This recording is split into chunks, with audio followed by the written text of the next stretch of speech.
20 फेब्रुवारीनंतर सोयाबीनचा बाजारभाव पुन्हा पार करणार 7,000 रुपयांचा टप्पा। अमेरिका आणि भारत यांच्यामधील सोयाबीन करार रद्द, शेतकऱ्यांमध्ये मोठं आनंदाचं वातावरण त्या ठिकाणी आता निर्माण झालंय। सोयाबीन उत्पादक शेतकरी आता मालामाल होणार। अमेरिकेमधून सोयाबीन तेल आणि DDGS आयात होणार अशा बातम्या त्या ठिकाणी जेव्हापासून आल्या तेव्हापासून सोयाबीनच्या बाजारभावामध्ये 500 ते 700 रुपयांची घसरण झाली। प्रक्रिया प्लांटमध्ये देखील सोयाबीनची आवक वाढल्यानं याचा प्रभाव त्या ठिकाणी दरावरती झाला आणि दर हे त्या ठिकाणी कमी झाले होते।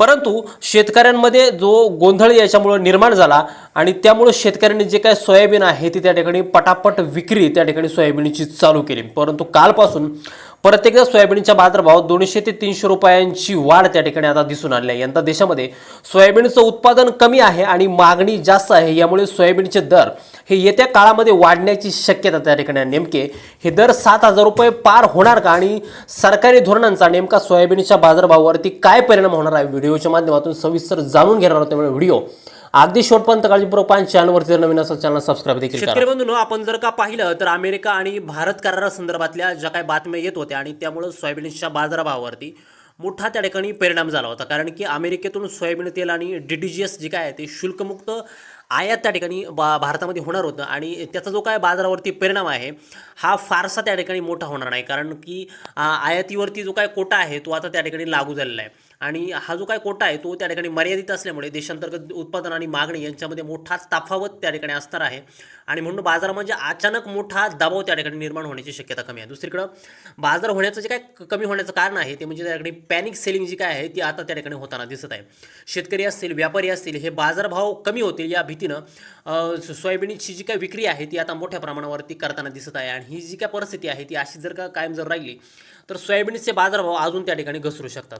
दुसरी गोष्ट आपण जर का लक्षात जर घेतली तर ती म्हणजे त्या ठिकाणी प्रक्रिया प्लांट्समध्ये जे काही खरेदीचं प्रमाण आहे ते आता त्या ठिकाणी वाढले आणि म्हणून प्रक्रिया प्लांट्सला सोयाबीनची जी काय गरज असते ती मर्यादित असून मर्यादेपेक्षा जास्त सोयाबीन त्या ठिकाणी आता प्रक्रिया प्लांट्सकडे उपलब्ध होते। कारण प्रक्रिया प्लांटचे बाजारभाव हे त्या ठिकाणी जास्त आहेत आणि त्यामुळं जे काय बाजारभाव आहेत हे आता त्या ठिकाणी दबावामध्ये त्या ठिकाणी या गोष्टीमुळे आलेले आहेत। दुसरीकडे आपण जर का बघितलं तर DDGSचा मर्यादित वापर जो काय आहे तो आता भारतीय कृषी क्षेत्रामध्ये सध्या त्या ठिकाणी चालू आहे। कारण ते DDGSचा वापर सोयाबीनचा जो काय वापर आहे तर याच्या प्रमाणामध्ये त्या ठिकाणी कमी आहे आणि सोयाबीनला हे पूरक त्या ठिकाणी ठरू शकत नाही। शिवाय याच्यामध्ये प्रोटीनसुद्धा कमी असल्यामुळं पोल्ट्री उद्योगामध्ये सोयाबीनची मागणी ही त्या ठिकाणी कायम राहणार आहे। त्यामुळे DDGSच्या आयातीचा जो काय सोयाबीन बाजारभावावरती मोठा परिणाम आहे तो होण्याची शक्यता त्या ठिकाणी कमी आहे।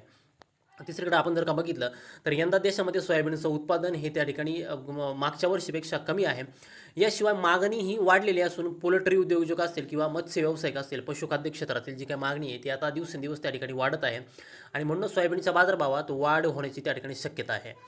तिसरीकडे आपण जर का बघितलं तर सरकारनं जे काय साठवलेल्या सोयाबीनची विक्रीमध्ये केल्यास तात्पुरत्या स्वरूपात त्या ठिकाणी दबाव बाजारामध्ये त्या ठिकाणी निर्माण होऊ शकतं, परंतु दीर्घकालीन दृष्टीने बाजारभाव सुधारण्यास त्या ठिकाणी मदत होईल। म्हणून सरकारच्या धोरणांवरती लक्ष ठेवणं हे त्या ठिकाणी आवश्यक असणार आहे। याशिवाय व्यापारी करार जो काय आहे तो त्या ठिकाणी लगेचच लागू होणार नाही, त्यामुळे शुल्कमुक्त आयातीचा प्रभाव हा त्वरित आणि तात्काळ त्या ठिकाणी दिसणार नाही आणि त्यामुळे बाजारातील सध्याची जी काय घसरण आहे ती केवळ बातम्यांच्या आधारे त्या ठिकाणी निर्माण झालेली असू शकते। त्यामुळे बाजार थोडक्यात स्थिर होण्याची त्या ठिकाणी शक्यता आहे।